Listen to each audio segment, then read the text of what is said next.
네, 레위기 강의 8번째 시간이고요. 제목은 제사장의 속죄제라는 제목입니다. 레위기 4장 1절에서 12절 말씀까지 보도록 하겠습니다. 레위기 4장 1절에서 12절 말씀 같이 읽겠습니다. 여호와께서 모세에게 말씀하여 이르시되 이스라엘 자손에게 말하여 이르라.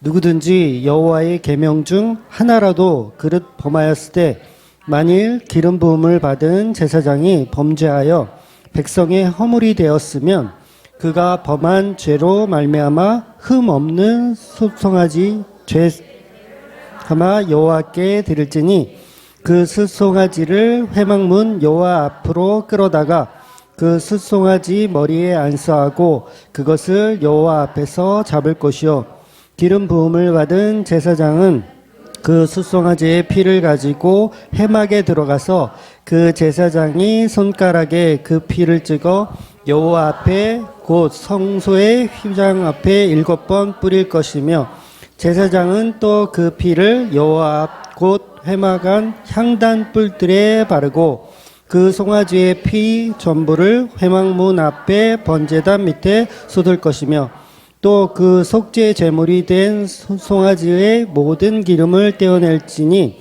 곧 내장에 덮인 기름과 내장에 붙은 모든 기름과 두 콩팥과 그 위에 기름 곧 허리 쪽에 있는 곳과 간에 덮인 코풀을 콩팥과 함께 떼어내되 화목제 제물의 소액에서 떼어냄 같이 할 것이요 제사장은 그것을 번제단 위에서 불사를 것이며 그 송아지의 가죽과 그 모든 고기와 그것을 머리와 정강이와 내장과 똥 곧 그 송아지의 전체를 진영 바깥에 버리는 곳인 정결한 곳으로 가져다가 불로 나무 위에서 사르되 곧 재버리는 곳에서 불사를 지니라. 아멘. 네, 이제 오늘부터는 이제 속죄 제사에 관해서 이제 볼 건데요. 속죄제, 이제 5대 제사 중에서 이제 4번째 설명하는 제사죠. 속죄제. 그리고 5번째는 이제 속건제. 예, 그건 이제 나중에 볼 거고요. 내용이 상당히 길어요. 오늘 이 속죄제에 관련된 내용들은 4장부터 시작해서 5장 13절까지 길게, 굉장히 길게 나와 있어요. 그래서 이거, 한 번에 다 안 보고 끊어서 볼 거예요. 끊어서 볼 건데, 꽤 오래 아마 하게 될 것 같아요. 그래서 아무래도 죄에 관한 이야기이기 때문에 다루어야 할 내용이 많은 것 같아요. 저는 뭐 할 말이 없는데 성경이 그렇게 써져 있네요. 네, 좀 길게 설명하라고 되어 있네요. 그래서 속죄제는 말 그대로 죄를 지었을 때 그 죄에 대한 속죄하기 위한 제사라고 그렇게 생각하시면 돼요. 그래서 오늘 본문은 그 첫 번째로 제사장이 죄를 범했을 때, 그러니까 요게 4가지 테마로 이제 설명하거든요. 4장은. 그래서 4가지 테마 중에 첫 번째 테마가 제사장들이 죄를 범했을 때, 그거에 관한 이야기예요. 그래서 제사장이 죄를 범하면 이제 그게 이제 허물이 된다고 표현하잖아요. 그래서 허물이라는 표현은 말 그대로 이제 제사장이 죄를 지으면은 그거에 대한 벌을 누가 받냐면 백성들이 받는 거예요. 그러니까 제사장이 굉장히 중요한 위치죠. 제사장이 실수하면 괜히 애꿎은 이 일반 백성들이 고생을 하는 거예요. 그래서 여러분 오늘날도 똑같죠. 담임 목사 잘 만나야 됩니다. 담임 목사 잘 만나야 돼요. 잘못 만나면 평생을 우상숭배만 해요. 이건 뭐 웃으면서 해야 하는 얘기예요. 그러니까 평생을 우상숭배만 합니다. 그래서 오늘 본문은 제사장의 죄가 그만큼 무겁기 때문에 제일 먼저 등장하는 것이고 제물도 최상급을 드려야 돼요. 최상급 그러면 뭐 양이나 염소 이런 건 안 된다는 얘기예요. 그러니까 말 그대로 소 중에서도 암소는 안 되고 숫송아지, 숫송아지로 속죄제를 드리라고 명령하는 거예요. 그리고 속죄제를 드리는 제물의 이 독특한 것은 뭐냐면 번제 때는 번제재단에다가 태우잖아요. 번제재단에다가. 그리고 번제재단에 태우고 화목제 같은 경우는 이제 기름하고 이 콩팥만 태우고 그다음에 나머지 고기는 먹잖아요. 화목제는 먹어요. 근데 이 속죄제는 특이하게 이 제단에다 태우지 않아요. 제단에다 안 태우고 심지어는 이 가죽도 번제에서는 가죽은 안 태우거든요. 가죽은 보통 제사장이 갖는 걸로 성경에 기록하고 있는데 여기서는 속죄제에서는 가죽까지도 전부 다 태워버리라 그래요. 근데 제단에다 태우는 게 아니라 진영 밖에 갖고 나가서 밖에다 태우는 거예요. 그래서 속죄제는 가죽은 물론 머리와 정강이, 내장까지, 심지어는 뭐까지? 똥까지. 심지어는 똥까지 전부 다 진영 밖, 죄 버리는 곳에 불태워 버리라는 거예요. 그러니까 번제처럼 태우는 건 태우는 건데 진영 밖에 태우는 거. 이처럼 하나님은 죄를 싫어하신다는 거예요. 왜냐하면 속죄제는 이 속죄를 이야기하기 때문에 죄를 싫어하신대요. 그래서 번제는 희생의 개념이 들어있잖아요. 희생. 예수 그리스도의 희생의 개념이 들어있다면 이 속죄제는 그 죄로 인한 철저한 버려짐을 표현하는 거예요. 그러니까 예수님은 십자가상에서 5대 제사를 다 완성하시는 거거든요. 뭐 화목제만 표현하신 게 아니에요. 번제도 표현하시고 이 소제도 표현하시고 속죄제, 속건제 다 표현하신 거예요. 그래서 이 속죄제를 예수님 표현하실 때 진영 밖에 버려진다는 거죠. 그러니까 예루살렘 성전에서 죽으시는 게 아니라 밖으로 끌려가서 거기서 죽으신다는 거예요. 그러니 이 속죄제의 특징은 하나님께 죄를 지었을 때 보통 드려지는 제사입니다. 그리고 속건제도 비슷해요. 이것도 죄를 다루는 거거든요. 근데 비슷한데 속건제는 약간 좀 배상에 관련된 거, 내가 이웃에게 뭘 실수를 했을 때 그거를 이제 배상하는 그런 개념으로 드리는 제사라면 이 속죄제는 하나님께 죄를 범했을 때 드리는 제사예요. 그래서 둘 다 죄에 관련된 이야기지만 속죄제는 죄의 문제를 더 집중해서 약간 좀 정결해지는 그런 느낌, 정결을 표현한 그런 느낌이고요. 속건제는 배상에 관한 거다. 이렇게 이해하시면 될 것 같아요. 그래서 십계명을 보면 십계명이 이제 10가지인데 뭐 하나님 사랑과 이웃 사랑이 10가지로 이렇게 되어 있잖아요. 그랬을 때 이제 이 제사는 속죄제는 뭐 1계명부터 4계명을 다루었다라고 한다면 속건제는 뒤에 있는 뭐 이웃에게 하는 그런 개념이 이제 들어 있는 거죠. 그래서 이 건자는 속건제할 때 건자는 이 허물을 뜻하는 거예요. 허물을 뜻해. 허물이 있을 때. 내가 누구인가 허물이 있을 때 드리는 거. 그래서 이 속건제는 나중에 이제 또 볼 거고요. 그래서 속죄제, 이건 죄에 관한 것이니까 이 죄라는 것은 내가 알고 지은 죄도 있지만 모르고 지은 죄도 있잖아요. 우리가 모르고 지은 죄 있죠.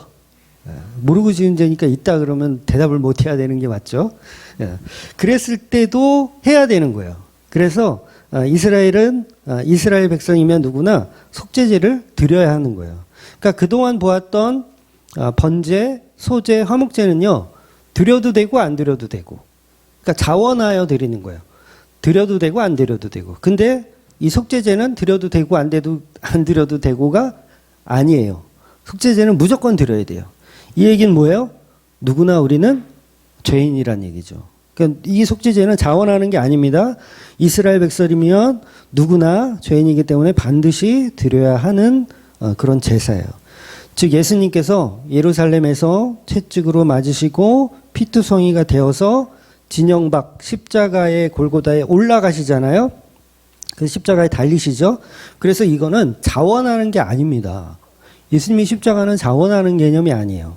그러니까 예수님은 이 땅에 오셨을 때 처음부터 드려짐을 목적으로 해서 오신 거예요. 그래서 예수님이 그런 기도도 하시잖아요. 이 잔을 내게서 거두어 주옵소서. 그러니까 이거는 마치 들으면 자원하는 제사인 것 같지만 결국은 하나님에게 응답 받은 건 예수님 받은 것은 그러나 나의 원대로 마옵시고 아버지의 뜻대로 하옵소서. 그러니까 이거는 무조건 해야 되는 제사인 거죠. 그래서 십자가는 자원이 아니라 예수님에게는 이거는 속건제와 같이 무조건 해야 하는 제사였다는 거예요. 그래서 이삭이 자기를 태워주길 장작을 들고 모리아산에 올라갔다 그랬잖아요. 오전에도 설명드렸죠. 이거는 해도 되고 안 해도 되는 제사가 아니었어요. 그러니까 아브라함에게 너 이삭을 바쳐라 했을 때 해도 되고 안 해도 되고가 아니에요. 이거는 무조건 해야 되는 거였어요.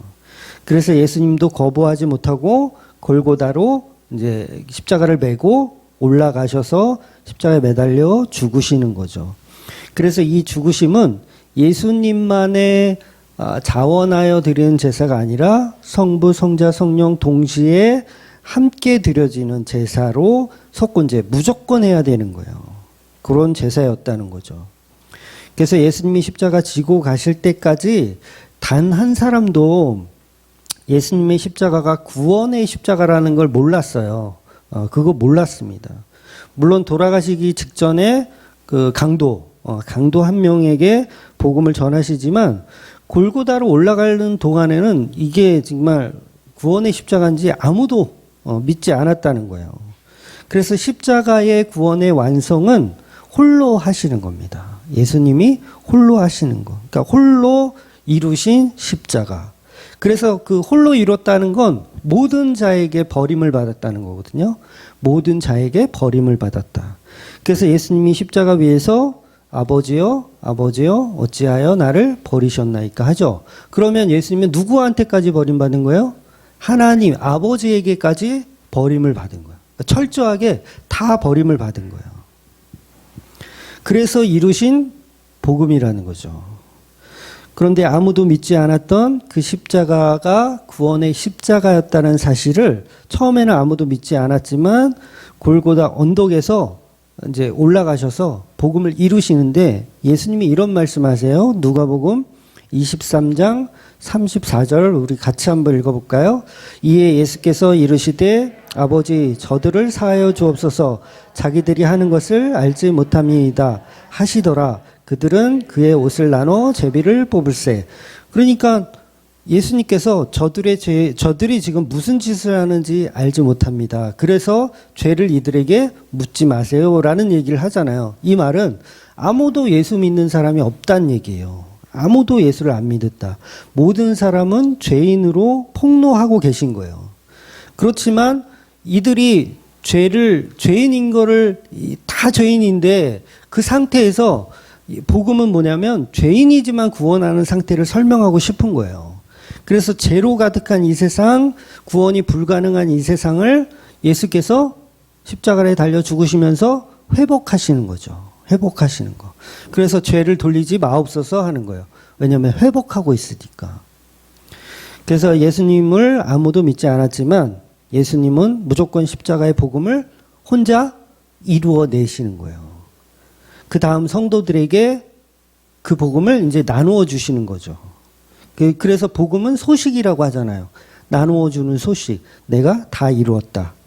그러니 인간들은 그 속죄제 제사의 그 은혜가 적용이 되든 안 되든 무조건 십자가는 이루어지는 거고 제사는 드려지는 거예요. 그래서 속죄제는 선택이 아니라 필수입니다. 그래서 최소 1년에 한 번은 속죄제를 드리게 되어 있어요. 그러니까 6월절 이제 나중에 다 나오거든요. 1년에 한 번은 무조건 속죄 제사를 드리게 되어 있습니다. 그래서 흔히 그 속죄 제사를 1년에 한 번에 하는 속죄 제사를 대속죄일이라고 이렇게 표현하죠. 대속죄일. 근데 실제로 성경에는 대속죄일이란 말은 없어요. 그런 말은 없어요. 그냥 우리가 임의로 예수님, 하나님 말씀하신 7월 10일 그날이 이제 속죄일을 하는 날이거든요. 그래서 그날을 편의상 대속죄일, 성회로 모이는 날. 그래서 이제 대자를 붙여가지고 대성회일이다, 대속죄일이다 이렇게 표현을 하는 거예요. 그러니까 속죄제는 의무적인 제사라는 거죠. 그러니까 본인이 한 번도 죄를 지은 적이 없다고 생각해도 그런 분 있죠? 나는 한 번도 죄를 지은 적이 없다. 없나요? 우리에게는 있더라도 그분은 어떻게 돼요? 그분도 십자가의 보혈이 필요한 거예요. 왜? 속죄 제사를 드려야 된다는 거예요. 그러니까 결국 인간은 모두 죄인이기 때문에 한 사람도 여기서 빠져나갈 구멍이 없다라는 거죠. 그래서 의무로 드리는 제사. 즉 인간이 믿든 안 믿든 십자가의 역사는 의무적으로 이루어졌다는 거예요. 즉 속죄제의 개념으로 예수님이 이미 이루신 거예요. 그래서 이 공동체가 왜 중요하냐면 유대 안에 있으면, 유대인이면, 내가 이스라엘 백성이면 공동체 안에 속해져 있으면 속죄일을 무조건 지켜야 되는 거잖아요. 그러니까 요 개념이 뭐냐면 십자가의 은혜가 적용된다는 거예요.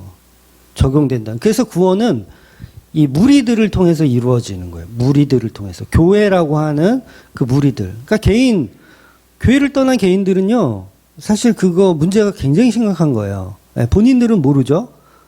교회를 안 다녀도 무관한가 보다. 그러니까 나 혼자 신앙생활 열심히 하면 되나 보다. 이렇게 생각하는 경우가 있는데, 그거는 굉장히 큰 착각이에요. 왜냐하면 그렇게 되면 죄에 대해서 인식하지 못해요. 그러니까 1년에 한 번이라도 속죄제를 드리면 아무리 죄에 대한 개념이 없더라도 1년에 한 번 막 염소를 잡고 막 그런 일을 벌이면 그러면 그 안에 공동체 안에 있으면 그걸 들어서 이해하지만 혼자 떨어져 있으면 그거는 알 수가 없는 거예요. 그래서 이 속죄제는 말 그대로 죄를 속하는 의미가 있고 또 정결의 의미가 있어요. 그래서 레위기 4장을 이제 전체적으로 보면 네 가지로 구분할 수 있거든요. 지금 보고 있는 게 이제 제사장이 범죄했을 때고, 다음 주에는 이제 온 회중이 범죄했을 때 볼 거예요. 온 회중이 범죄했을 때. 그 다음은 족장이 범죄했을 때. 족장의 개념은 이제 지금으로 치면 뭐 장로님이나 권사님 뭐 그런 개념으로 이해하시면 되겠어요. 그 다음에 이제 평민에 대한 이야기. 평민이 개인적으로 범죄했을 때. 그러니까 신분의 차이에 따라서 속죄제는 누구나 드려야 되는 거죠. 여기 네 가지에 포함이 안 된 사람이 없죠. 그래서 오늘은 이제 제사장이 범죄했을 때 드리는 속죄제인데, 3절에 보면 만일 기름 부음을 받은 제사장이 범죄하여 백성이 허물이 되었으면 이라고 시작하죠. 그래서 죄를 범한 제사장은 숫송아지로 속죄제를 드리라는 이야기인데, 소는 지금으로 쳐도 굉장히 이제 가치가 있죠. 비싸죠. 그리고 23절에 보면 족장의 경우는 순염소로 드리라 그래요. 그러니까 이 제사장은 송아지, 족장은 순염소. 점점 이제 낮아지죠. 그리고 평민은 그보다 저렴한 암염소나 어린 양, 암 어린 양. 그리고 14절에 이제 회중이 범죄하면 이때는 또 순송아지를 드리라 그래요. 회중이 범죄. 그러니까 제사장의 범죄와 회중의 범죄가 똑같아요. 그러니까 제사장이 범죄하면 숫송아지. 여러분이 다 잘못하잖아요? 그러면 숫송아지예요, 또. 그러니까 이게 제사장의 위치가 얼마나 중요한지를 지금 설명하고 있는 거잖아요. 제사장이 한 마리가 잘못하면 온 회중의 잘못만큼 그 중요도가 있다라는 거예요. 그래서 교회에서 가르치는 자의 위치가 중요해요. 제가 굉장히 중요한 자리에 있는 거예요. 그러니까 왜냐하면 목사나 전도사가요, 잘못 가르치잖아요. 그럼 이 회중 자체가 다 잘못되는 거잖아요. 그러니까 예를 들면 어떤 교인이 있는데 그 교인이 예배드리러 이제 매주 가요. 예배드리러 매주 가는데 담임 목사가 설교를 하는데 내용을 들어보니까 그 석가모니의 그 선행, 착한 의를 이뤄라, 석가모니의 사상, 그 다음에 소크라테스의 악법도 법이다, 이런 거를 막 설명하면서 철학을 뒤섞어서 설교를 한참 해요. 결론이 어떻게 나냐면, 그러니까 우리도 사도 바울처럼 착하고 정직하게 살아가야 합니다. 이렇게 설교를 끝냈다고 합시다. 그랬을 때 이런 설교가요, 굉장히 요즘 핫한 설교고 굉장히 교인들을 많이 모으는 설교예요. 그래서 CBS나 아니면 대형교회 목사님들이 대부분 이런 설교를 하거든요. 그러니까 철학과 어떤 윤리 도덕을 접목시켜가지고, 그러니까 우리도 이 사람처럼 훌륭하게 인생을 살아갑시다. 이렇게 이제 끝난다는 거죠. 그러니까 세상적으로는 굉장히 훌륭한 설교이지만 결국은 이 설교를 듣고 있는 교인들은 예배를 드리고 있다, 아니면 철학 강의를 듣고 있다. 철학 강의를 듣고 있게 되는 거예요. 그러니까 이 제사장의 위치가 굉장히 중요한 거고, 지금으로 치면 담임 목사, 설교자의 위치가 굉장히 중요하다는 거예요. 그래서 일반인의 죄보다요, 교회 다니는 사람의 죄가 더 무거운 거예요.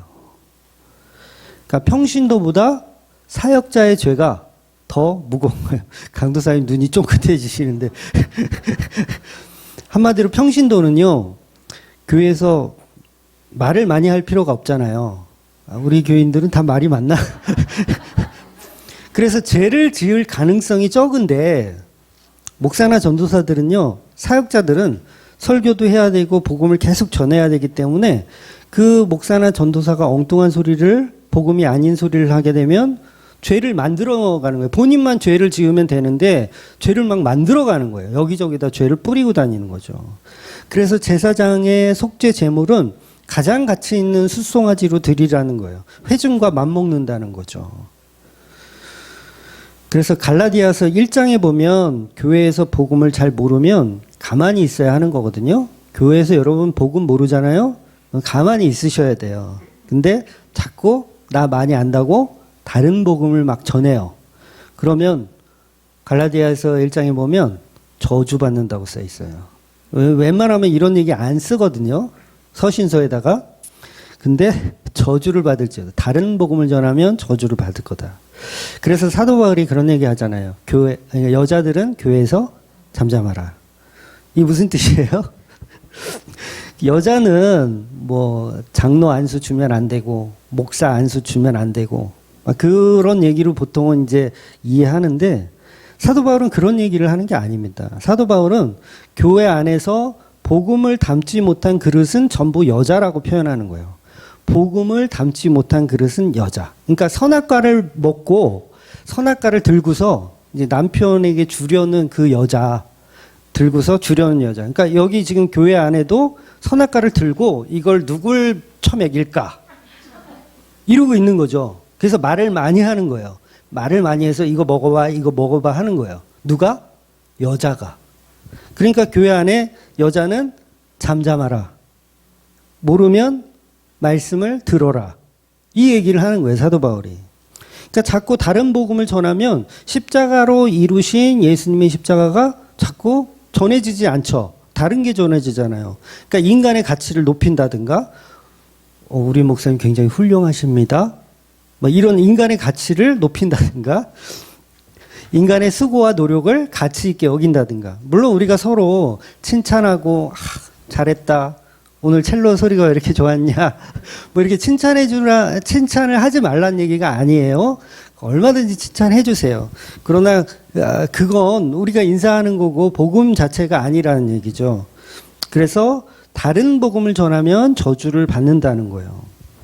그러니 교회에서 십자가 복음을 모르면 자꾸 말하지 말고 조용히 복음을 배우라.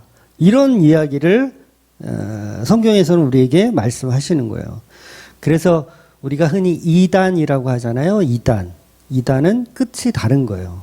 그러니까 이상한 복음.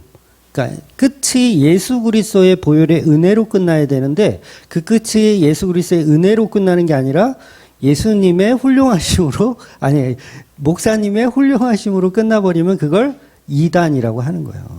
저 장로님의 정직한 삶을 보아라. 이것도 뭐라고요? 이단이에요. 우리 권사님의 삶을 우리가 닮아갑시다. 그럼 그것도 이단인 거예요. 그러니까 그런 복음을 퍼뜨리면 누구라고요? 여자인 거예요. 그래서 교회에 있는 여자들은요, 어디 가서 말을 해야 될까요? 그러면 복음을 잘 모르는데 세상에 가서. 세상에 가서는 얼마든지 말하셔도 돼요. 왜냐하면 세상은 더 여자야. 거기는. 이해가 되세요? 그러니까 여러분 중에 난 여자인 것 같아. 난 복음을 아직 잘 몰라. 그래서 교회는 조용히 계세요. 상관없어요. 조용히 계세요. 그러나 세상에 나가면 이건 나보다 더 여자들이네. 그러면 얼마든지 떠들어도 된다는 얘기예요. 그래서 분명하게 교회에선 잠잠하라고 한 거예요. 밖에서는 떠드세요. 괜찮아요. 밖에 나가면 또 한마디도 안 하지 또. 거꾸로 또. 그래서 교회 밖에 나가면 여자들의 세상이기 때문에 거기선 열심히 떠드셔도 됩니다. 그런데 교회에서는 오직 성령님보다 더 앞서가지 말아야 된다는 거예요. 더 앞서가지 말아야 된다는 거. 그래서 저도 설교 때는 참 말 많이 하잖아요. 요새는 좀 이 설교를 짧게 하려고 무지하게 요즘 애를 쓰고 있는데 저도 이 사석에서는 그렇게 말 많이 안 하죠. 그렇죠? 잘 들어주잖아요. 대부분 들어주잖아요. 그 이유가 뭐냐면 저도 그게 있어요. 저도 설교를 준비할 때는 최선을 다해서 이제 시간이 있으니까 최선을 다해서 엉뚱한 소리 안 하려고 이렇게 원고를 작성하고 이렇게 준비를 하는데 이 사석에서 그냥 막 이 터진 입이라고 막 떠들면 이게 간혹 잘못된 복음이 전달될까봐 그런 저것도 있어요. 그래서 가급적이면 설교에 충실하고 사석에서는 좀 들어주려고 이렇게 표현하는 거예요.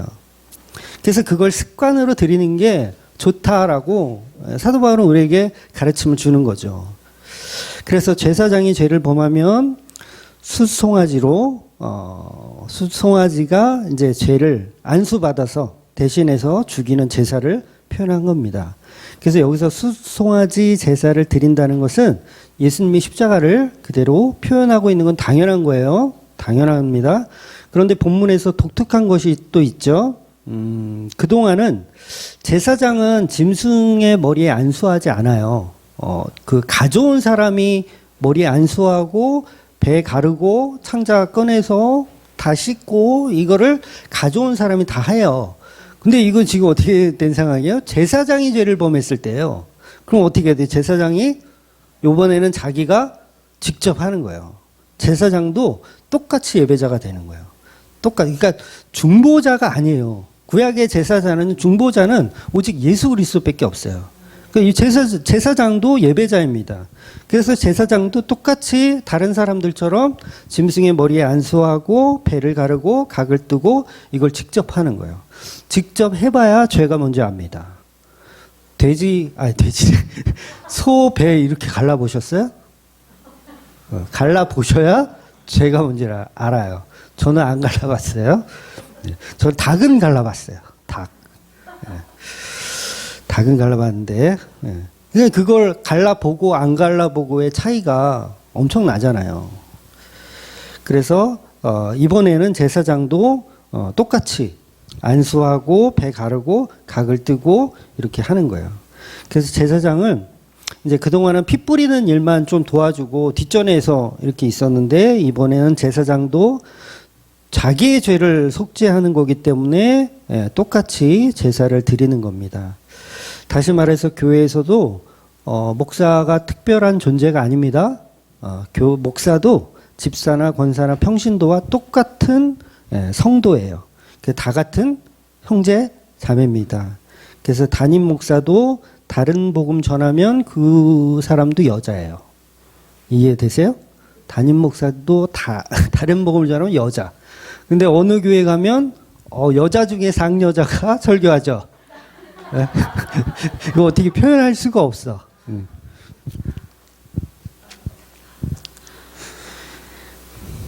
그래서 어떤 교회를 정하든 담임 목사의 설교를 먼저 들어보고 여자인지 확인하고 이해가 되시죠?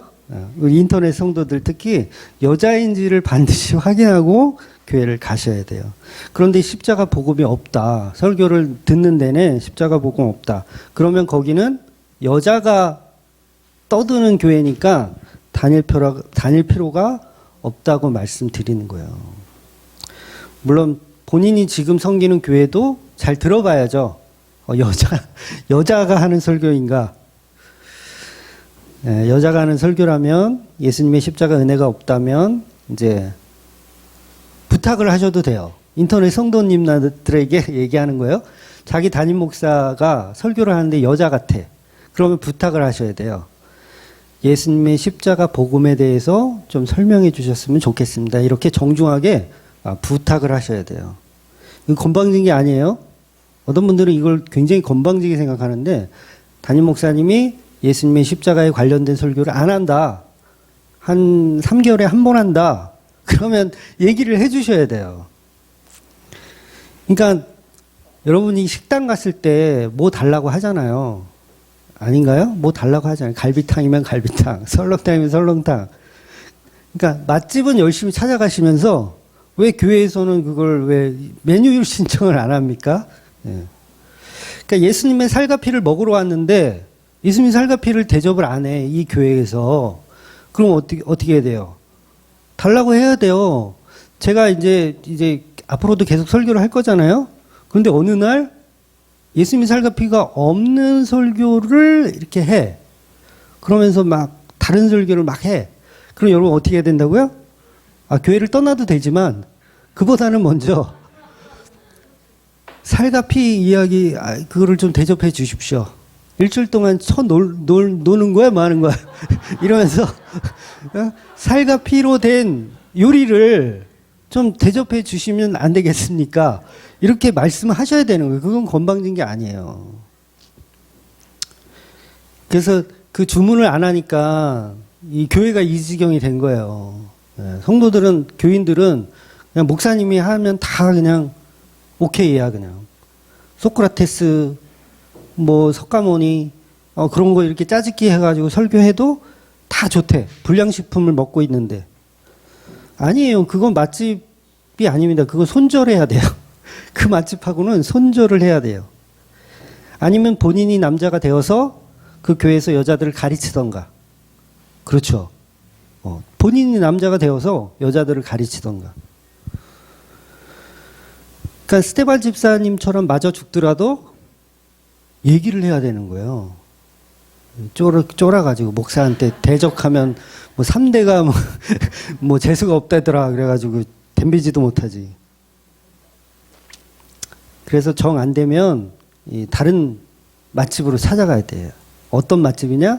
예수님의 살과 피로 요리한 그런 맛있는 음식을 대접하는 교회로 찾아가시라고 말씀드리는 거예요.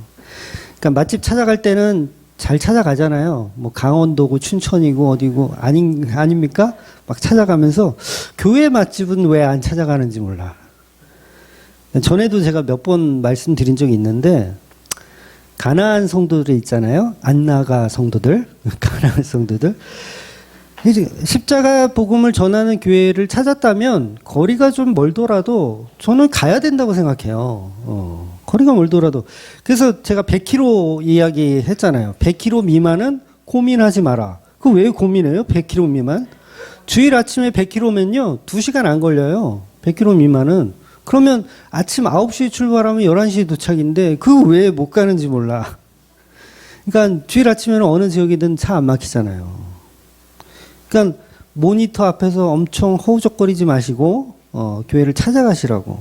그러니까 저도 이제 인터넷 교인들한테 교회를 소개시켜 주는 경우가 있어요. 마침 거기 뭐 지역에 있으면 알려드려요. 그러면 내가 봤을 때는 한 30km 그 정도 되는데 너무 멀다고 안 가신대요. 더 가까운 데 없냐고.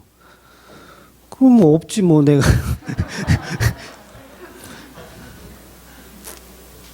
그러니까 예수님의 살과 피의 가치를 소홀히 여기는 거예요. 죄송하지만 소홀히 여기는 거예요. 그럼 결국은 예배를 드린 적이 한 번도 없게 되는 거죠. 그래서 속죄제 제물을 죽여서 피를 뿌린다고 생각해 보세요. 죽여서 피를 뿌린다. 이게 보통 예배입니까? 지금 우리 너무 편하게 예배드리죠. 올 때마다 이 소 한 마리씩 잡는다고 생각해 보세요. 야, 이거 참.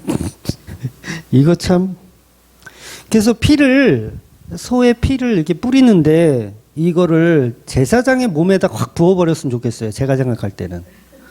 그러니까 누가 속죄제 드리러 왔어. 제물을 이렇게 올려. 그럼 제물의 피를 받아가지고 그 사람한테 확 뿌려버렸으면 좋겠어. 제 생각이에요. 그러면 이 사람이 더 이게 감정이 더 올라올 거 아니에요. 내가 이렇게 죄인인가? 하고 이렇게 올라올 거 아니에요. 그런데 송아지 피를 이 사람한테 안 뿌리고요. 제단에 뿌려요. 제단에 뿌리고 이제 뿔에다 바르고 또 지성소 안에다 뿌리고 이렇게 뿌려요. 속죄제는 그렇거든요. 근데 왜 그렇게 뿌릴까요? 사람한테 뿌리면 좋겠는데 예수님을 표현하고 싶은 거예요. 제단으로 드려지는 예수 그리스도의 보혈. 그러니까 피를 확 갖다 뿌렸는데 이 피를 누가 맞은 거예요? 예수님이 맞으신 거예요. 예수님 맞으신 거. 그러니까 속죄제사는 피 뿌림의 제사예요. 십자가 이야기죠. 아주 적나라한 십자가 이야기. 그래서 화목제는 약간 좀 좋은 느낌의 제사라면 속죄제는 더 철저한 버림받음, 더 철저한 하나님의 진노, 하나님의 죄의 싫어하심, 이런 속성이 들어있는 거예요. 그래서 우리는 그 보혈의 피를 보는 순간 우리의 죄를 알고 깨달을 수 있게 되더라는 거죠. 그래서 오전에도 설명드렸지만 회개라는 것은 그 보혈의 피가 있어야 회개가 가능한 거예요. 그러니까 피 없이는 회개가 없는 거예요. 우리가 피 없이 회개하잖아요, 보통. 어릴 때도 우리 뭐 수련회 가거나 어디 가거나 하면 뭐 잘못한 거, 죄 짓는 거 막 써가지고 막 부모님께 잘못했고요, 할아버지 때 잘못했고요, 옆집 저기 딸기 훔쳐 먹었고요, 막 열심히 적잖아요. 근데 거기에 어디에도 피가 없죠. 그러면 회개가 아닌 거예요, 그건. 그러니까 회개는 속죄제가 회개잖아요. 속죄제를 드리는 게 정결을 예식이니까 회개잖아요. 그러면 반드시 피가 있어야 된다는 거죠. 그래서 단순히 그냥 윤리 도덕적인 게 회개가 아닌 거예요. 기독교는 예수님의 피가 들어가 있어요. 그거를 예수님 맞으시고 그게 내가 받아야 할 제사라는 거죠. 내가 받아야 할 속죄제. 그래서 성경은 예수님의 피가 아니면 속죄는 없다라고 단호하게 말씀하세요. 히브리서 9장 22절 볼게요. 22절, 율법을 따라 거의 모든 물건이 피로써 정결하게 되나니 피 흘림이 없은즉 사함이 없느니라. 사함이 없다는 건 이게 회개거든요. 회개를 해야 사함이 있는 거잖아요. 그래서 이 회개는 반드시 피 흘림이 있어야 돼요.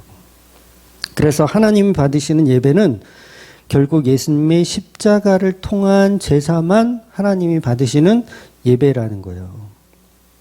인간이 예수님의 십자가를 통해서 구원함을 받는 그 자체가 예배입니다.